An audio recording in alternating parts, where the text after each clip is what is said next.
तो फिल्म की शुरुआत होती है रेबेका से, जिसकी लाइफ परफेक्ट थी। छोटी सी फैमिली थी उसकी, वो, उसके हस्बैंड और बेटा सब खुश रहते थे। रेबेका का हस्बैंड पीटर चर्च में काम करता था और वो चाहता था कि रेबेका और उसका बेटा भी उसी के साथ काम करे, उन लोगों की मदद करे जो गॉड पर बिलीव रखते हैं। रेबेका पीटर की सारी बातें मानती थी। उसने भी चर्च जाना शुरू कर दिया अपने बेटे को लेकर। पर एक दिन ऐसा आया जिसने रेबेका की लाइफ ही बदल डाली। पीटर अपने बेटे को लेकर किसी कैंप पर गया था, जहाँ से वापस आकर उसके बेटे ने अपनी जान ले ली और इस हादसे से रेबेका पूरी तरह टूट गई। उसका अब कहीं भी दिल नहीं लगता था। उसने चर्च भी छोड़ दी थी। अपने गम को भुलाने के लिए उसने ड्रग्स का भी इस्तेमाल शुरू कर दिया था।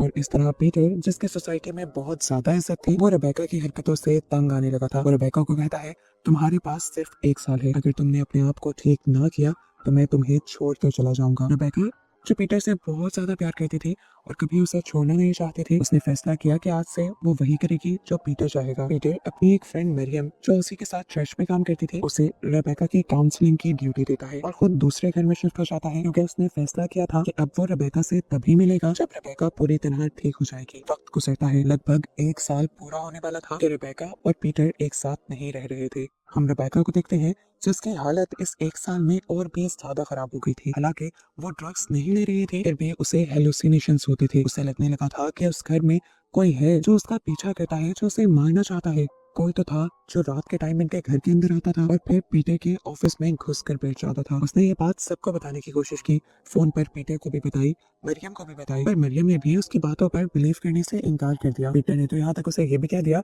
कि मुझे लग रहा है तुमने अपनी आदतें छोड़ी नहीं, ड्रग्स तुम अभी भी कर रही हो। सबकी ये बातें सुनकर आखिर रेबेका खुद भी ये मान ही लेती है, हो सकता है कि ये मेरे ही हेलुसिनेशन हो, शायद मुझे ये डिप्रेशन और एंजाइटी की वजह से इस तरह की चीजें नजर आ रही हूँ। जब वो इस बात पे यकीन कर लेते हैं तो कुछ दिन तो अच्छे गुजर जाते हैं, मगर एक दिन फिर उसे ऐसा ही लगता है जैसे चुपके से कोई उसके घर में घुस आया है और अब वो पीटर के ऑफिस के अंदर है।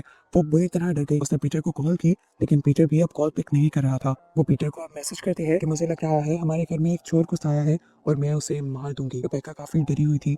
एक गन लेकर वो चुपके से अपने बेड पर बैठ गई। दोबारा उसे अपने दरवाजे के पास से एक आवाज आई। फौरन वो गन लेकर बाहर आ गई, पर मेन एंट्रेंस पे पीटर ही था। वो घबराई हुई थी।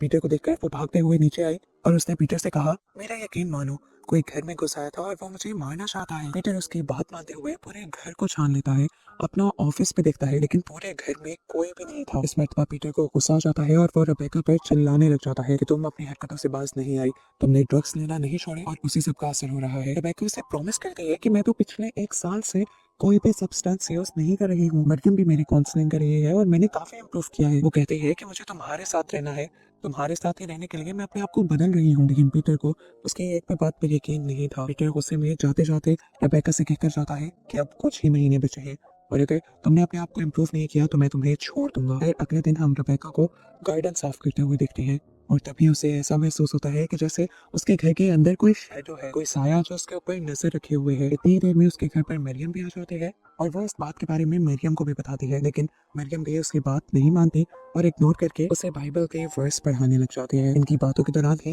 रेबेका को पीटर का मैसेज आता है। वो बता रहा था कि आज वो रेबेका से मिलने के लिए आएगा। रेबेका बहुत ज्यादा खुश हो जाती है।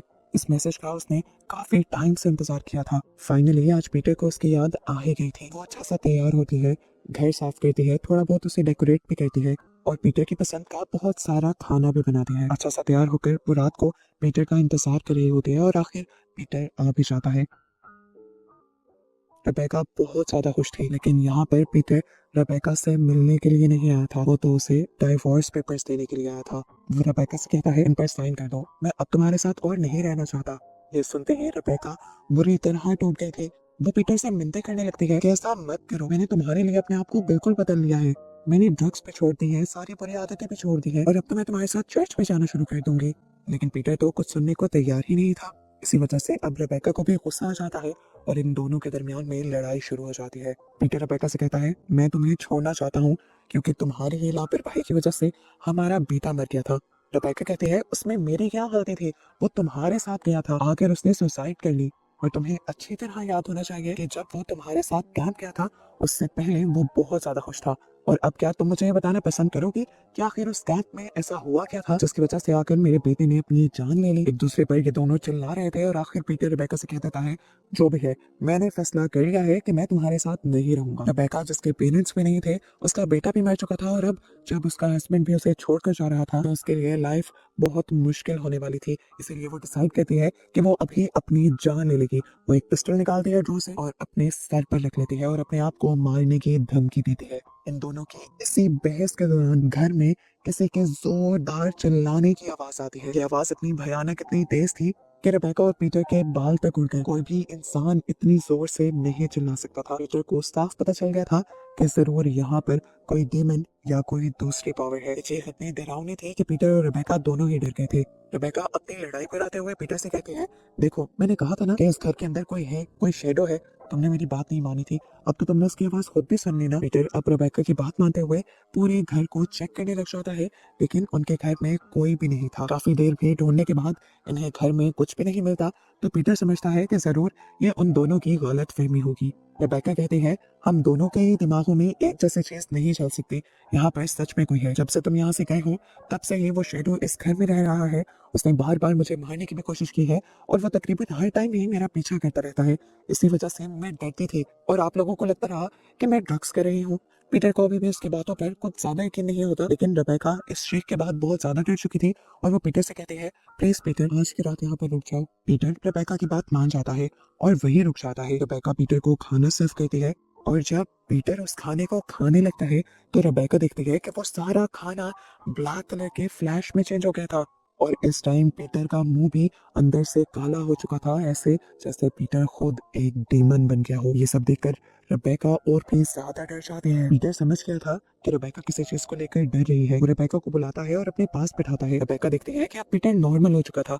पीटर उससे कहता है, मैं समझ रहा हूँ कि तुम काफी ज्यादा डर गई हो और तुमने इन सब चीजों को अपने सर पे सवार कर लिया है। देखो इतना सोचने की जरूरत नहीं है, आओ हम दोनों मिलकर प्रे करते हैं और ये चीजें हमसे दूर चली जाएंगी। रेबेका पीटर की बात मानती है और ये दोनों मिलकर प्रे करने लग जाते हैं। पर अचानक ही रेबेका देखती है कि ऊपर पीटर के ऑफिस का दरवाजा खुला था और कोई चीज उसके अंदर गई थी। ये देखकर वो चीखने लगी। दरवाजा बंद होने की आवाज क्योंकि पीटर को भी आई थी, इसलिए अभी के लिए उसे रेबेका पर यकीन था। वो गन लिए हुए ऊपर जाता है और अपने ऑफिस का दरवाजा खोलने की कोशिश करता है। पीटर उस दरवाजे के हैंडल को मोड़ने की कोशिश करता है, लेकिन वो जितना भी जोर लगा रहा था हैंडल मुड़ नहीं रहा था। पीटर समझ गया कि इस दरवाजे के पीछे कोई बहुत ही भयानक ताकत छुपी हुई है। अब पीटर यहाँ दरवाजे को पकड़े हुए ही कुछ प्रेयर्स पढ़ने लग जाता है और अंदर जो भी चीज थी वो एक और मर्तबा इतनी जोर से चिल्लाती है कि पीटर और रेबेका दोनों डर जाते हैं। पीटर नीचे गिर जाता है और घर में लगी हुई सारी पेंटिंग्स और चीजें दीवार से उतर उतर कर नीचे गिरने लग जाती है। रेबेका समझ गई थी कि यहाँ पर कोई डीमन या कोई इवल ताकत है, कोई शैतानी ताकत जो नहीं चाहती कि ये लोग यहाँ रहे। वो ये भी समझ गई थी कि अगर वो लोग यहाँ रहे तो उनकी जान को खतरा हो सकता है। वो पीटर का हाथ पकड़ती है और उससे कहती है, चलो पीटर हम यहाँ से चलते हैं। रेबेका की बात मानते हुए पीटर बाहर तो आ जाता है, लेकिन इस घर से भागने को तैयार नहीं होता। वो रेबेका से कहता है, सोचो ये सब मेरे ही घर क्यों हो रहा है? या गॉड मुझे कोई ड्यूटी तो नहीं देना चाह रही है? क्या ये मेरे लिए एक साइन तो नहीं है? शायद गॉड ने मुझे ही चुना हो इतने बड़े चैलेंज के लिए, इतनी बड़ी पावर को हराने के लिए। वो कहता है, मैं अंदर जाऊंगा क्योंकि मैं जानना चाहता हूँ ये चीज क्या है और हमसे चाहते क्या है। रेबेका उसकी मिन्नतें भी करती है, लेकिन पीटर जब बात नहीं मानता तो रेबेका पीटर को अकेले अंदर जाने नहीं देती और डरते हुए खुद भी उसके साथ जाने का फैसला करती है। अंदर जाते ही पीटर ऑफिस के दरवाजे पर हाथ लगाता है और इस मर्तबा जब हैंडल मोड़ते हुए दरवाजा खोलने की कोशिश करता है तो अचानक आसमान में बिजली कड़कड़ाने लगती है और वो आसमानी बिजली इनके गार्डन में भी गिर जाती है और इनके गार्डन में आग लग जाती है। डरते हुए रेबेका बाहर गई और उस आग को बुझाने लग गई। अब वो अंदर बिल्कुल नहीं जाने वाली थी। उसे पीटर को भी समझाया, लेकिन पीटर अभी भी अपनी बात पर ही अड़ा हुआ था कि शायद ये भी उसके लिए एक नया साइन है। वो कहता है कि मुझे गॉड की तरफ से एक बहुत बड़ा टास्क दिया गया है और मैं इस टास्क को पूरा कर कर ही रहूंगा। रेबेका समझ गई थी कि जो भी पावर उनके घर पर थी उस पावर ने पीटर के दिमाग के ऊपर असर कर दिया था, इसीलिए पीटर अब कोई बात नहीं मान रहा था। मजबूरन वो भी पीटर के साथ इसी घर के अंदर थी। वो वॉशरूम यूज करने के लिए जब अंदर गई तो उसने बाथ टब के अंदर से एक भयानक काला और बहुत ही बड़ा हाथ निकलते हुए देखा। जो हाथ उसकी तरफ बढ़ते हुए उसका गला दबाने ही वाला था कि बाहर से कुछ टूटने की आवाज आई। वो हाथ गायब हो गया और रेबेका बाहर आ गई। उसने देखा कि पीटर ने ही उस ग्लास को अपने हाथ में तोड़ा था और अब पीटर के दोनों हाथ जख्मी हो चुके थे। वो अपने कटे हुए हाथों के खून से उस कमरे के दरवाजे को रंग रहा था। कंफ्यूज होकर रेबेका पूछने लगी, अब क्या कर रहे हो तुम? पीटर बोला, तुम्हें पता है इसके अंदर क्या है? इसके पीछे एंजल्स हैं, फरिश्ते हैं जो मेरे पास आए हैं। वो मुझे पावर्स देना चाहते हैं, वो मुझे टास्क देने आए हैं, वो मुझे बताना चाह रहे हैं कि मैं कितना स्पेशल हूँ। मैंने इस टास्क को एक्सेप्ट भी कर लिया है इस टास्क में उन्होंने मुझे बताया कि मुझे उन्हें ब्लड देना है और देखो मैंने अपना ब्लड दे भी दिया और बस अब मुझे पावर्स मिल जाएंगी। अब रेबेका को लग रहा था कि पीटर पागल हो गया है, वो समझ नहीं पा रहा, कोई भी एंजल या गॉड खून का सेक्रीफाइस नहीं मांगता। अचानक से उनका पूरा घर बुरी तरह हिलने लग जाता है, पूरा घर अंधेरे में डूब जाता है और उस दरवाजे के पीछे से रोशनी आती दिखाई देती है। रेबेका समझ गई थी कि ये पॉवर शैतान है और इस टाइम उनके घर शैतान उतर आया है। पीटर को दोबारा वो पॉवर अपना ब्लड देने को कहती है। पीटर अपना ब्लड उस दरवाजे के नीचे फेंक देता है, वहां से ब्लड गायब हो जाता है। दरवाजे के नीचे से ब्लैक पावर्स निकलती हैं जो एकदम से पीटर के डोर पर लगे हुए क्रूसीफिक्स को उठाकर दूर फेंक देते हैं और पीटर को पावर्स दे देते हैं। और ये डार्क पावर्स थी। रेबेका देखती है कि पीटर के जख्म खुद ब खुद अब हील होने लगे थे और ये देखते हुए खुश होकर पीटर पागलों की तरह हंस रहा था। आखिर वो इतनी सारी पावर को एक साथ हैंडल भी नहीं कर पाता और बेहोश हो जाता है। रेबेका समझ गई थी कि अब ये घर और भी ज्यादा खतरनाक हो चुका है, इसलिए वो पीटर को उठाते हुए उसे अपनी दोस्त मरियम के घर ले जाती है। ये लोग सारी बातें जाकर मरियम को बताते हैं और मरियम के लिए भी इन बातों पर बिलीव करना मुश्किल हो जाता है कि क्या सच में उनके घर कोई शैडो थे। रेबेका कह रही थी कि उसके घर पर डिमोनिक शैडो है, जबकि पीटर कह रहा था कि उसके घर पर एंजल्स हैं जो उसे पावर देकर गए हैं। अब मरियम कंफ्यूज हो जाती है कि किसकी बात मानी जाए। उसे ये तो अंदाजा हो गया था कि घर में जरूर कुछ ऐसा हुआ है जिसकी वजह से ये दोनों डिस्टर्ब हैं। वो इन दोनों से कहते हैं एक काम करें, आज के लिए आप दोनों रेस्ट करें, सुबह उठकर हम इस बारे में बात करेंगे। ये लोग सोने के लिए चले जाते हैं और रेबेका सोते हुए फील करते हैं कि वो बड़े बड़े से डिमोनिक हाथ दोबारा उसकी तरफ बढ़े थे जिन्होंने उसके गले को चोट पे कर दिया, इन्हें उसका गला भी दबा दिया। देखकर रेबेका उठी तो यहाँ पर कोई भी नहीं था। अपने हस्बैंड को चेक करने के लिए वो उसके रूम में गई, लेकिन पीटर भी यहाँ नहीं था और अजीब बात थी कि यहाँ पर मरियम भी नहीं थी। एकदम से रेबेका के साइन में आया, क्या पीटर मरियम को अपने घर तो नहीं ले गया? उन दोनों को बचाने के लिए वो घबराई हुई अपने घर की तरफ सफर करना शुरू कर देती है। बाहर से ही रेबेका देखती है कि मरियम और पीटर अब उस डिमोनिक पावर्स को पूजने लगे थे। ऊपर जाकर वो चिल्लाए, क्या कर रहे हैं आप लोग? इस टाइम पीटर यहाँ पर रेबेका को देखकर बहुत ज्यादा खुश था। वो रेबेका से कहता है, अब तो तुम सब जान गई हो, अब मैं तुम्हें सब सच बता देता हूँ। ये पावर्स ये गॉड पावर्स नहीं है, ये डिमोनिक पावर्स हैं और मेरे साथ बचपन से ही है और मैं हमेशा से इन्हीं को फॉलो करता हूँ और इन्हीं की पूजा करता हूँ और अब मैं चाहता हूँ कि तुम भी इसकी पूजा करो। देखो जैसे मरियम कर रही है। वो कहता है, हमें ज्यादा कुछ करना ही नहीं है, हमें बस इस पावर को अपना ब्लड पिलाना है और फिर ये पावर हर वो काम कर देगी जो हम चाहते हैं। रेबेका को समझ नहीं आ रही थी वो क्या करे। वो ये गलत काम नहीं कर सकती थी और ना ही करना चाहती थी। वो यहाँ से भागना चाहती थी पर पीटर ने उसे पकड़ लिया। मरियम रेबेका से कहने लगी, इसे ना मत बोलो, अगर तुमने इसे ना बोल दिया तो अपना अंजाम तुम खुद देखोगी। तुम्हें पता है तुम्हारे बेटे ने भी इसी तरह मना किया था और पता है उसके साथ क्या हुआ? वो मर गया। रेबेका की आंखें अब फटी की फटी रहती थी कि उसके बेटे की मौत के पीछे भी यही लोग थे। पीटर अब रेबेका से कहता है, देखो किस तरह मरियम अपना खून इसे पिलाएगी। रेबेका ये सब देखना नहीं चाहती थी, वो भागने ही वाली थी पर पीटर ने उसे गन पॉइंट पर पकड़ लिया। मरियम ने अपना हाथ काटा और खून उस दरवाजे के नीचे फेंक दिया।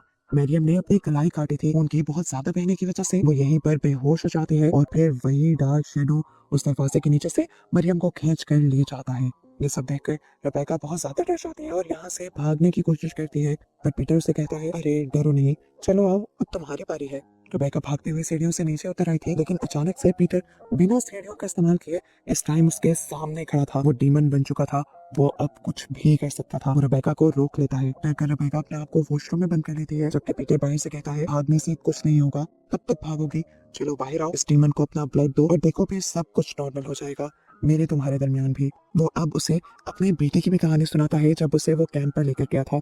वो कहता है, मैंने कैंप पर उसे ये बताने की कोशिश की कि ये पावर्स कितनी ज्यादा अच्छी हैं और क्या कुछ कर सकती है, पर उसने भी तुम्हारे जैसा ही बिहेवियर रखा। उसने मेरी बात नहीं मानी और देखो फिर उसके साथ क्या हो गया, मुझे उसे मारना पड़ा क्योंकि मेरे डीमन ने मुझे ये कहा था। रेबेका को एक और शौक लगता है, जैसे पीटर डीमन के कहने पर अपने ही बेटे को मार सकता था। रेबेका गुस्से से पागल हो जाती है और अब बदला लेने की ठान लेती है। वो दरवाजा खोलती है और पीटर से कहती है, मैं तैयार हूँ, जैसे तुम कहोगे अब मैं वैसा ही करूंगी, मैं अपना खून अब उस डीमन को दूंगी। रेबेका ऊपर उसके ऑफिस रूम के पास चले जाते हैं। पीटर जब उसे समझाता है कि उसे किस तरह रिचुअल परफॉर्म करना है, उसी टाइम पर रेबेका उसकी गन उठाते हुए उसे शूट कर देती है। पीटर के मरते ही ये घर दोबारा बुरी तरह हिलने लग जाता है। वो दरवाजा दोबारा खुलता है, उसके अंदर से ब्लैक पावर्स निकलती हैं और खींचते हुए गोली लगे जख्मी पीटर को अंदर ले जाती है। अंदर ले जाकर उस डीमन ने क्या किया था ये तो दिखाया नहीं गया, लेकिन फिर एकदम से एक खौफनाक सी आवाज आई और ये घर पहले की तरह नॉर्मल हो गया। रेबेका समझ गई थी कि पीटर के मरते ही वो डीमन भी इस घर को छोड़कर जा चुका था, क्योंकि वो डीमन और डिमोनिक पावर्स पीटर की ही वजह से यहाँ थी। अब रेबेका इस घर में सेफ थी पर अकेली थी। उसने अकेले ही इस लाइफ को गुजारने का फैसला किया और उसे ही दिखा